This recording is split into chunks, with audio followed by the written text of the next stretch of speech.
ನಾಗನೂರು ಗ್ರಾಮದ ಪಿಕೆಪಿಎಸ್ ಎದುರಿಗೆ ರೈತ ಮತ್ತು ಎತ್ತುಗಳ ಪ್ರತಿಮೆ ಅನಾವರಣ ಕಾರ್ಯಕ್ರಮ ಅದ್ದೂರಿಯಾಗಿ ಜರುಗಿತು. ರೈತರು ತಮ್ಮ ಭೂಮಿಯನ್ನು ಟ್ರ್ಯಾಕ್ಟರ್ನಿಂದ ಉಳುಮೆ ಮಾಡುವುದಕ್ಕಿಂತ ಎತ್ತುಗಳಿಂದ ಉಳುಮೆ ಮಾಡಿದರೆ ರೈತನ ಬಾಳು ಬಂಗಾರವಾಗುತ್ತದೆ ಎಂದು ಪರಮ ಪೂಜ್ಯ ಶ್ರೀ ಶಶಿಕಾಂತ್ ಗುರೂಜಿ ರೈತರಿಗೆ ಕಿವಿಮಾತು ಹೇಳಿದರು. ಬಾಗಲಕೋಟೆ ಜಿಲ್ಲೆ ಜಮಖಂಡಿ ತಾಲೂಕಿನ ನಾಗನೂರು ಗ್ರಾಮದಲ್ಲಿ ಪಿಕೆಪಿಎಸ್ ವತಿಯಿಂದ ರೈತ ಮತ್ತು ಎತ್ತುಗಳ ಪ್ರತಿಮೆ ಅನಾವರಣ ಕಾರ್ಯಕ್ರಮ ಅದ್ದೂರಿಯಾಗಿ ಜರುಗಿತು. ಕಾರ್ಯಕ್ರಮಕ್ಕೆ ಪರಮ ಪೂಜ್ಯ ಶ್ರೀ ಮುರುಘರಾಜೇಂದ್ರ ಮಹಾಸ್ವಾಮಿಗಳು ಮುಗಳಕೊಂಡ ಇವರು ದಿವ್ಯ ಸಾನ್ನಿಧ್ಯ ವಹಿಸಿದ್ರು. ಅದೇ ರೀತಿ ಒಲೆಮಠದ ಪರಮ ಪೂಜ್ಯ ಶ್ರೀ ಆನಂದ ದೇವರು ಕಾರ್ಯಕ್ರಮವನ್ನು ಉದ್ಘಾಟನೆ ಮಾಡಿದ್ರು. ಪರಮ ಪೂಜ್ಯ ಶ್ರೀ ಶಶಿಕಾಂತ ಗುರೂಜಿ, ಮಾನ್ಯ ಶ್ರೀ ಲಕ್ಕು ಮುತ್ಯ ಗಲಗಲಿ ಇವರು ಕಾರ್ಯಕ್ರಮದ ಜ್ಯೋತಿ ಬೆಳಗಿದ್ರು. ಮಾನ್ಯ ಶ್ರೀ ಮಂಜು ಭೂಪಾಲ್ ಸನಾಲಾ ಅಧ್ಯಕ್ಷರು ಪಿಕೆಪಿಎಸ್ ಇವರು ಕಾರ್ಯಕ್ರಮದ ಅಧ್ಯಕ್ಷತೆ ವಹಿಸಿದ್ರು. ಕಾರ್ಯಕ್ರಮಕ್ಕೆ ಮುಖ್ಯ ಅತಿಥಿಗಳಾಗಿ ಜಮಖಂಡಿ ಶಾಸಕರಾದ ದಗಜೇಶ್ ಗುಡುಗುಂಟಿ, ಸಿದ್ದನಗೌಡ ನೀಲಪ್ಪನವರ್, ಧ್ಯಾನ ಹಿರೇಮಠ್, ಸುಶೀಲ್ ಕುಮಾರ್ ಬೆಲಗಲಿ, ಯೋಗಪ್ಪ ಸವದಿ, ರಾಮನಗೌಡ ಪಾಟೀಲ, ಸಿದ್ದಗಿರಿ ನ್ಯಾಮಗೌಡ, ಎಸ್ ಲಾಯಣ್ಣನವರ ಆಡಳಿತ ಮಂಡಳಿ ಸದಸ್ಯರಾದ ಶ್ರೀಮತಿ ಕಾಂಚನ ಶಿರಹಟ್ಟಿ, ರಾಮಗೊಂಡ ಮಿರ್ಜಿ, ಬಸಪ್ಪ ಗಲಗಲಿ, ಧನಪಾಲ ಜಕನೂರ, ಮಲ್ಲಪ್ಪ ಜಕನೂರ, ನಿಂಗಪ್ಪ ಮಾಲಿ, ಸದಪ್ಪ ಮಾದರ, ಸದಾಶಿವ ತಳವಾರ, ಶ್ರೀಮತಿ ಶೋಭಾ ದೈಗುಂಡ, ಹನುಮಂತ ಬರಗಿ, ಸಿಬ್ಬಂದಿ ವರ್ಗ, ಸಂಜು ಸನಾಳ, ಬಹುಬಲಿ ಶಿರಹಟ್ಟಿ, ಸಾಬು ಮಾಲಿ, ರಾಜು ಹವಟ್ಟಿ, ಇನ್ನು ಈ ಕಾರ್ಯಕ್ರಮದಲ್ಲಿ ಹಲವಾರು ಗಣ್ಯಮಾನ್ಯರು ಹಾಗೂ ಹಿರಿಯರು ಈ ಕಾರ್ಯಕ್ರಮದಲ್ಲಿ ಭಾಗವಹಿಸಿದ್ರು. ಎಲ್ಲ ಊರೊಳಗೂ ಮಾಡ್ತಾ ಇದ್ದೇವೆ, ಪ್ರತಿ ಹಳ್ಳಿ ಒಳಗೆ ನಾವು ಕಾರ್ಯಕ್ರಮ. ಆದ್ರೆ ಈ ಕಾರ್ಯಕ್ರಮ ಅಂದ್ರೆ ನಮ್ಮ ರೈತರ ಪರಿಸ್ಥಿತಿ ಇವತ್ತಿನ ದಿನಮಾನದೊಳಗ ಎಲ್ಲಿಗೆ ಬಂದದಂತಕ್ಕಂಥದ್ದು ಅರ್ಥ. ಬರೀ ನೌಕರಿ ಮಾಡುವ ಅವ್ರ ಬೇಕು, ರೈತರ ಮಕ್ಕಳಿಗೆ ಏನು ಕೊಡಂಗಿಲ್ಲ, ಹಿಂಗೊಂದು ಟ್ರೆಂಡ್ ಇವತ್ತಿನ ದಿನಮಾನದೊಳಗೆ ಸ್ಟಾರ್ಟ್ ಆಗ್ಯದ. ಆದ್ರೆ ನಾವು ರೈತರು ಎದಕ್ಕೂ ಎದೆ ಬಂದದು ಬೇಕಾಗಿಲ್ಲ. ಯಾಕಂದ್ರೆ ನಾ ಹೇಳ್ತೇನೆ, ಇನ್ನೊಂದು 10 ವರ್ಷ ಬಿಡ್ರಿ ನಾವು ಈಗೆಲ್ಲ ಅಂಬಾನಿ ಇವೇನು ಶ್ರೀಮಂತರದಾರಲ್ಲ ಅವರು ಹಳ್ಳಿಗೆ ಬಂದ್ ಇವತ್ತು ಆಸ್ತಿ ಹಿಡಿಯಾಕತ್ತಾರ. ಯಾಕಂದ್ರ ಮುಂದೊಂದು ದಿನ ಎದರ್ದು ನಡೆಯಂಗಿಲ್ಲ ಕಾಲ. ಯಾರ ಕಾಲ ನಡೀತದ ಅಂದ್ರೆ ಇನ್ನೊಂದು 10 ವರ್ಷ ಬಿಟ್ರ ಅದು ರೈತರ ಕಾಲನ ನಡೀತದ ಅಂತಕ್ಕಂಥದ್ದು ಅರ್ಥ ಮಾಡ್ಕೋಬೇಕು. ಒಕ್ಕಲಿಗ ಒಕ್ಕದಿದ್ದರೆ ಬಿಕ್ಕುವುದು ಜಗವೆಲ್ಲ. ರೈತ ಏನ್ರ ಮೈ ಬಗ್ಗಿಸಿ ದುಡಿಲಿಕ್ಕತ್ತಂದ್ರ ಎಲ್ಲರೂ ಒಟ್ಟಿಗೆ ಅನ್ನ ತಿನ್ನೋದು ಬಿಟ್ಟ ಮಣ್ಣು ತಿನ್ನುವಂತ ಪರಿಸ್ಥಿತಿ ನಮಗೆಲ್ಲ ಬರ್ತದ ಅಂತಕ್ಕಂಥ ನಾವೆಲ್ಲರೂ ಸಹಿತ ಅರ್ಥ ಮಾಡ್ಕೊಳ್ಬೇಕು. ಮೊದಲು ನಾವೆಲ್ಲ ರೈತರಿಗೆ ಗೌರವ ಕೊಡ್ಬೇಕು. ನಮ್ಮ ದೇಶದ ಬೆನ್ನೆಲುಬು. ನಾವು ಎಲ್ಲ ಮಾತಾಡ್ತೇವೆ, ಎಲ್ಲ ಮೈ ಕೆಡದ ರೈತ ಅಂದ್ರ ಹಂಗ, ರೈತ ಅಂದ್ರ ಹಿಂಗ ಅಂತ ನಾವು ವೇದಿಕೆ ಮೇಲೆ ಕುಂತವ್ರು ಮಾತಾಡ್ತೇವೆ. ಆದ್ರ ತಳ ಹೋದ್ಮೇಲೆ ಅವ್ರಿಗೆ ಏನು ಕಿಮ್ಮತ್ತಿಲ್ಲ, ಅವ್ರನ್ನ ನಾವೆಲ್ಲ ನೋಡ್ಕೋತೇವೆ. ಆದ್ರ ಅಂತ ಪರಿಸ್ಥಿತಿ ಆಗ್ಬಾರ್ದು.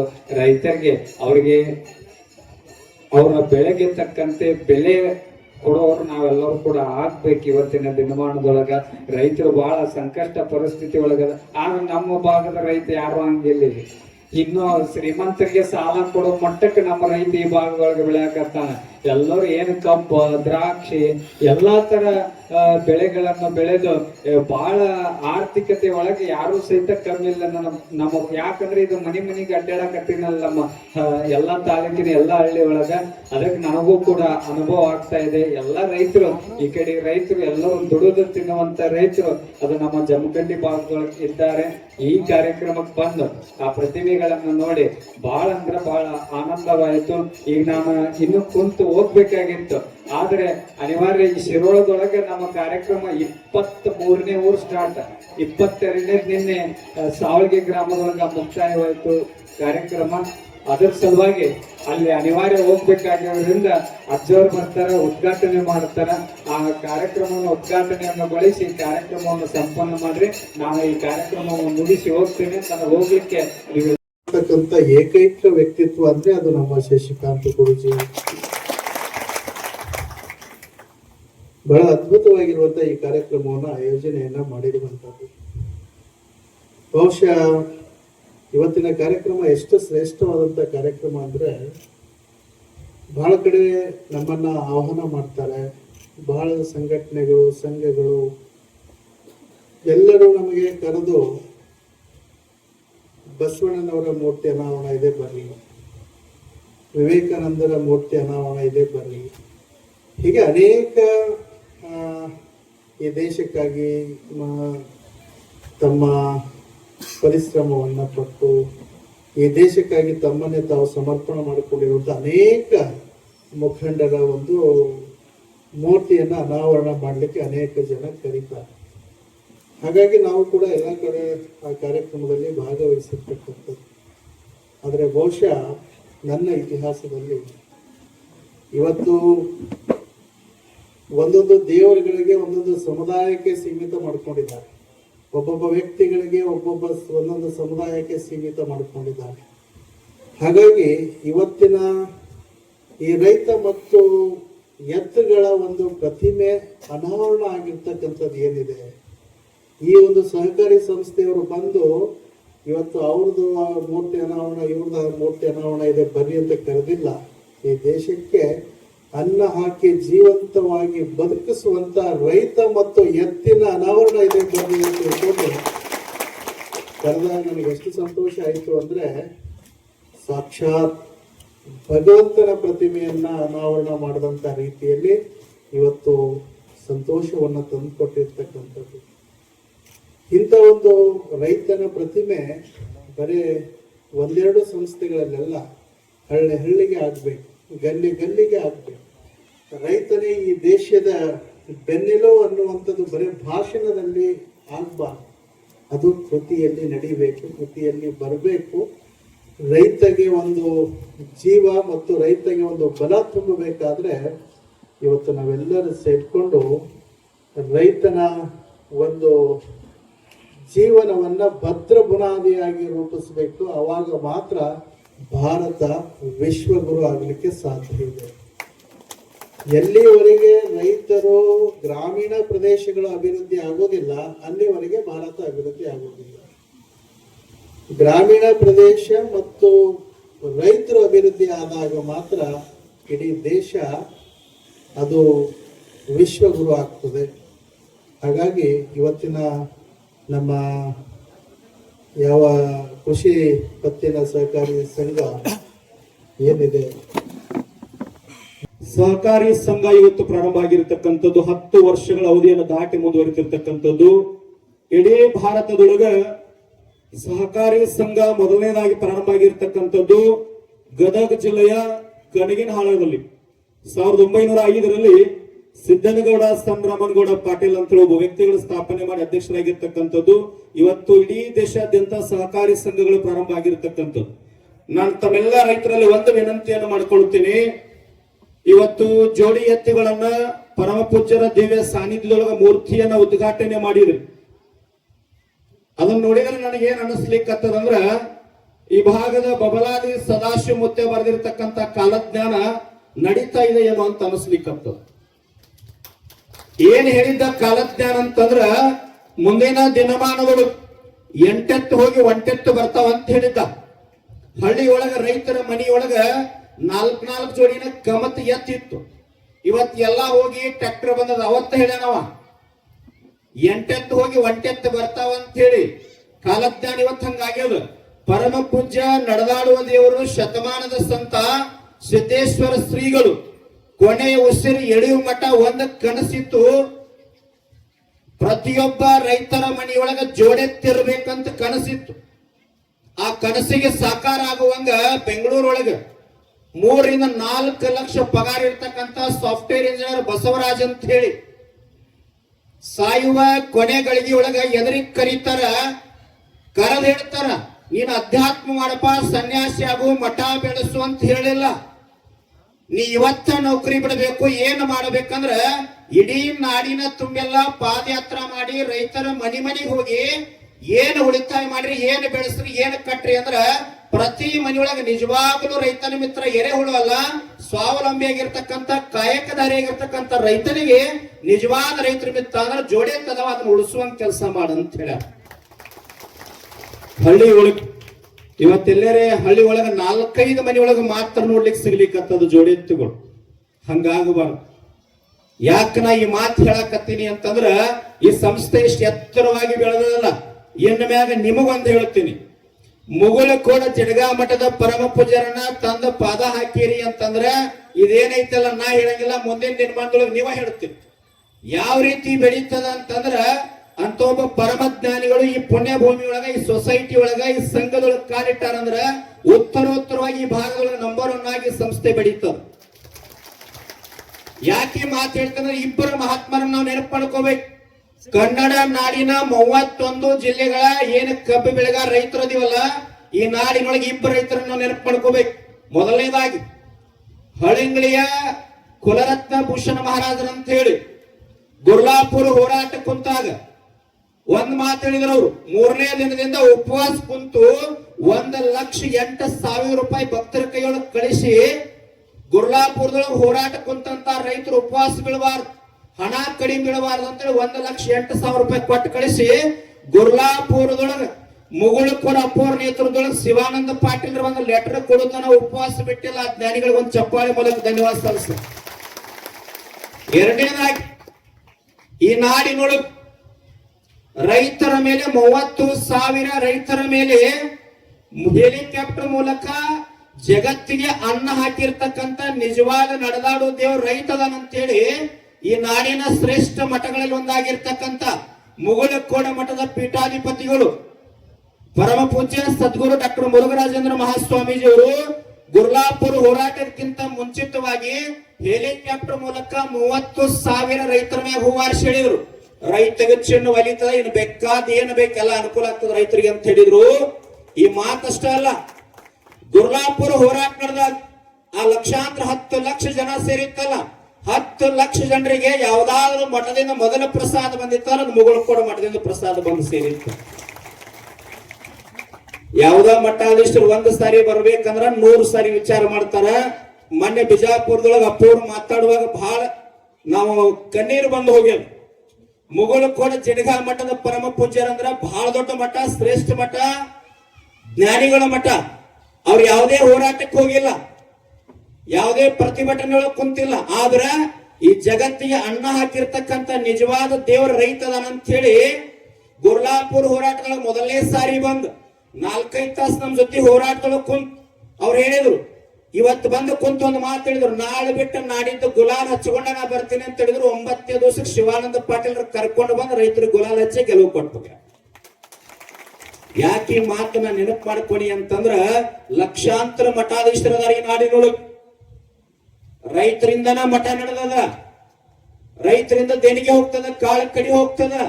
ಆದ್ರ ಆ ಪರಮ ಪೂಜ್ಯರು ರೈತರಿಗಾಗಿ ಬೀದಿ ಮ್ಯಾಗ ಬಂದು ಕುಂತಿರ್ತಕ್ಕಂಥ ಶ್ರೇಷ್ಠ ಮಠಾಧೀಶರು ನಮ್ ನಡುವುದಾರ. ನಮ್ಮ ಬದುಕು ಹೆಂಗಾಗಬೇಕಂದ್ರ ಬಹಳ ಹೊತ್ತನ ಮಾತಾಡಂಗಿಲ್ಲ, ಅಪೂರ್ವ ಆಶೀರ್ವಚನ ಮಾಡೋರು ಅದಾರ ಈ ಭಾಗದೊಳಗೆ. ನಮ್ಮ ಬದುಕು ನೀವು ಸೊಸೈಟಿಯನ್ನು ಏನು ಕಟ್ಟಿರಲ್ಲ, 10 ವರ್ಷ ಆಗ್ಯದ. ನಿಮಗೇನು ವಿನಂತಿ ಮಾಡಿಕೊಡುತ್ತೀನಿ ಅಂತಂದ್ರ, ರೈತರಿಗೆ ಸಾಲವನ್ನ ಕೊಡುವಾಗ ನನ್ನ ವೈಯಕ್ತಿಕ ವಿನಂತಿ, ರೈತರಿಗೆ ಸಾಲ ಕೊಡುವಾಗ ಒಂದಿಷ್ಟು ತೊಂದರೆ ಆದಾಗ, ಅವ್ರಿಗೊಂದಿಷ್ಟು ವಾಪಸ್ ರಿಕವರಿ ಮಾಡುವಾಗ ಹೆಚ್ಚು ಕಡಿಮೆ ಆದಾಗ ನನ್ನ ವೈಯಕ್ತಿಕ ವಿನಂತಿ ಮಾಡ್ಕೊಳ್ತೀನಿ, ಸ್ವಲ್ಪ ಕಾಲಾವಕಾಶಗಳನ್ನ ರೈತರಿಗೆ ಕೊಡ್ರಿ. ರೈತ ಬೆಳೆದ್ರೆ ಜಗತ್ತು ಉದ್ಧಾರ ಆಗ್ಲಿಕ್ಕೆ ಸಾಧ್ಯ ಅದ. ಯಾಕಂದ್ರ ನೀವೆಲ್ಲರೂ ಒಂದು ತುತ್ತು ಅನ್ನವನ್ನ ಬಾಯೊಳಗೆ ಹಾಕುವಾಗ ಭಗವಂತಗೆ ಏನು ಬೇಡ್ಕೊಂಡ ತುತ್ತು ಹಾಕ್ರಿ ಅಂತಂದ್ರ, ಯಾವ ರೈತ ತನ್ನ ಭೂಮಿಯೊಳಗ ಬೆವರು ಸುರಿಸಿ ದುಡಿದಿರ್ತಕ್ಕಂಥ ಅನ್ನ ನನ್ನ ತಟ್ಟಿಯೊಳಗೆ ಬಂದದಲ್ಲ, ಆ ರೈತನ ಹೆಂಡತಿ ಮಕ್ಕಳು, ಅಕ್ಕ ತಂಗಿ ಬಂಧು ಒಳಗ ಯಾರು ಕೂಡ ಬಡತನದೊಳಗ ಸಾಲದೊಳಗೆ ನರಳುವಂಗ ಆಗಲಿ ಇರ್ಲಿ ಅಂತೇಳಿ ಭಗವಂತಗೆ ಬೇಡ್ಕೊಂಡು ಆ ತುತ್ತು ಬಾಯಾಗ ಹಾಕ್ತಾರೆ. ಎರಡನೇ, ನಿಮ್ ಮನೆಯೊಳಗೆ ಎಲ್ಲ ರೈತರು ಬೇಡಿ. ಯಾರೇ ಮಹಾತ್ಮರು ರಾಜಕೀಯ ವ್ಯಕ್ತಿಗಳು ಬಂದಾಗ 4 ಜನ ಮಕ್ಕಳು ಇರ್ತಾವ, ಏನು ಪರಿಚಯ ಮಾಡಿಸ್ತೀರಿ? ಒಬ್ಬ ಡಾಕ್ಟರ್ ಅದಾನ್ರಿ, ಒಬ್ಬ ಇಂಜಿನಿಯರ್ ಅದಾನ, ಇನ್ನೊಬ್ಬ ಪೊಲೀಸ್ ಅದಾನ್ರಿ ಅಂತೀವಿ. ಹೊಲದಾಗ ಕೆಲಸ ಮಾಡವ ಅದಾನ ಬಿಡ್ರಿ ಅಂತ. ಇನ್ನು ಮ್ಯಾಗ ಹಂಗ ಅನ್ನಬೇಡ್ರಿ. ಧರ್ಮ, ಜಾತಿ, ಮತ, ಪಂಥ, ಪಕ್ಷ, ದೊಡ್ಡವ ಸಣ್ಣವ, ಮೇಲು ಕೀಳು ಅಲ್ಲಾರ್ದ ಭೂಮಿ ತಾಯಿ ಮಡಿಲ್ ಬೆವರು ಸುರೇಶ್ ಅನ್ನವನ್ನ ದುಡುದು ಈ ಜಗತ್ತನ್ನ ಜೀವಂತ ಇಟ್ಟಿರ್ತಕ್ಕಂಥ ಶ್ರೇಷ್ಠ ರೈತ ನನ್ನ ಮಗ ಅದಾನಂತ ಅಭಿಮಾನ್ಯ ಪರಿಚಯ ಮಾಡಿಸ್ರಿ. ಇನ್ನು ಮ್ಯಾಗ ನಮ್ಮ ಬದುಕು ಈ ಸಮಾಜ ತಾಯ್ನಾಡಿಗಾಗಿ ಬಳಕೆಯಾಗಬೇಕು. ಯಾಕೆ ಮಾತು ಹೇಳಿ ಅಂತಂದ್ರ, ಸಿರಸಂಗಿ ಲಿಂಗರಾಜರಂತಾಗಿವರು ಬಹಳ ದೊಡ್ಡ ಜಮೀನ್ದಾರರು, ಭೂದಾನಿಗಳು, ಶಿಕ್ಷಣ ದಾನಿಗಳು. ಒಮ್ಮೆ ಮಾವಿನ ತೋಟದೊಳಗೆ ಮಲ್ಕೊಂಡಿರ್ತಾರ. ಅವ್ರ ಹೊಲದೊಳಗೆ ಕೆಲಸ ಮಾಡ್ತಕ್ಕಂಥ 12-13 ವರ್ಷದ ಹುಡುಗ, ಒಬ್ಬ ತಾಯಿ ಮಗ 13 ವರ್ಷದ ಹುಡುಗ ಮಾವಿನ ಗಿಡಕ್ಕೆ ಕಲ್ಲು ಸಿಕ್ಕಿರ್ತಾನ. ಅಚಾನಕ್ಕಾಗಿ ಆ ಕಲ್ಲು ಗಿಡಕ್ಕೆ ಬಡದು ಕೆಳಗೆ ಮಲಗಿರ್ತಕ್ಕಂಥ ಸಿರಸಂಗಿ ಲಿಂಗರಾಜರ ಹಣೆಗೆ ಬಡದು ರಕ್ತ ಚಿಮಲಿ ಕತ್ತದು. ಅವಾಗ ಎಚ್ಚರಾಗಿ ರಕ್ತವನ್ನು ಹಿಡಿತಾರ ಎಲ್ಲ ಆಳ ಮನುಷ್ಯರು ಬಂದು ಆ ಹುಡುಗನ ಹಿಡಿದು ಹೊಡಿಲಿಕ್ಕೆ ಹೋಗ್ತಾರ. ಅವಾಗ ಸಿರ್ಸಂಗಿ ಲಿಂಗರಾಜರಂತಾರ ಅವ್ನು ಹೊಡಿಬೇಡ್ರಿಪ್ಪ ಅಂತೇಳಿ. ಯಾಕ್ರಿಯಪ್ಪ ಅಂದಾಗ ಆ ಹುಡುಗನ ತಂದೆ ತಾಯಿನ ಕರ್ಕೊಂಡು ಬರ್ರಿ ಅಂತ ಹೇಳಿದ್ರು. ಅವಾಗ ಆಳ ಮನುಷ್ಯರು ಹೇಳ್ತಾರ, ಹುಡುಗನಿಗೆ ತಂದಿಲ್ರಿಪ್ಪ, ತೀರ್ಕೊಂಡಾಣ, ತಾಯಿ ಅದಾಡ್ರಿ ಅಂತ ತಾಯಿನ ಕರ್ಕೊಂಡು ಬಂದು ಎದುರಿಗೆ ನಿಲ್ಲಿಸ್ತಾರ. ಅವಾಗ ಸಿರ್ಸಂಗಿ ಲಿಂಗರಾಜರಂತಾರ, ಮಾತನಾಡದೇ ಇರತಕ್ಕಂತ ಮಾವಿನ ಗಿಡಕ್ಕೆ ಕಲ್ಲು ಹೋದ್ರ ಸಿಹಿಯಾದ ಮಾವಿನ ಹಣ್ಣು ಕೊಡುತ್ತದ. ಅರಿತವರು ನುರಿತವರು ಬಲ್ಲವರು ಮಾನವ ಜನ್ಮ ಮಾನವರಾಗಿ ನಾವು ಹುಟ್ಟಿವಿ. ಏನೋ ತಿಳಿಲಾರ್ದ ಗಿಡಕ್ಕೆ ಹೋಗದಾನ, ಅಚಾನಕ್ಕಾಗಿ ಗಿಡಕ್ಕೆ ಬಡದು ನನಗೆ ಹಣಿಗೆ ಬಡದದ, ರಕ್ತ ಚಿಮ್ಮೆದ. ಆ ಹುಡುಗನಿನ ಏನಾರ ಕೊಡ್ಬೇಕಲ್ಲ. ನಾ ಮಲಗಿರ್ತಕ್ಕಂಥ 4 ಎಕರೆ ಮಾವಿನ ಗಿಡ ಇರ್ತಕ್ಕಂಥ ಜಮೀನ್ ಏನದ ಆ ಹುಡುಗನ ಹೆಸರು ಬರೆದು ಬಿಡ್ರಿ ಅಂತೇಳಿ.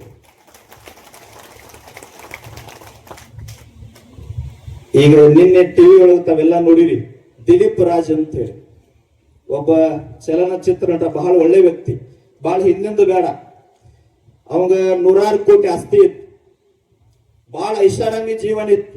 ಒಂದು ಕ್ಷಣ ಹಾರ್ಟ್ ಅಟ್ಯಾಕ್ ಆಗ್ಯದ, ಹೃದಯಾಘಾತ ಆಗ್ಯದ, ದವಾಖಾನಿಗೆ ಹೋಗೋದ್ರೊಳಗೆ ತೀರ್ಕೊಂಡು ಬಿಟ್ಟ.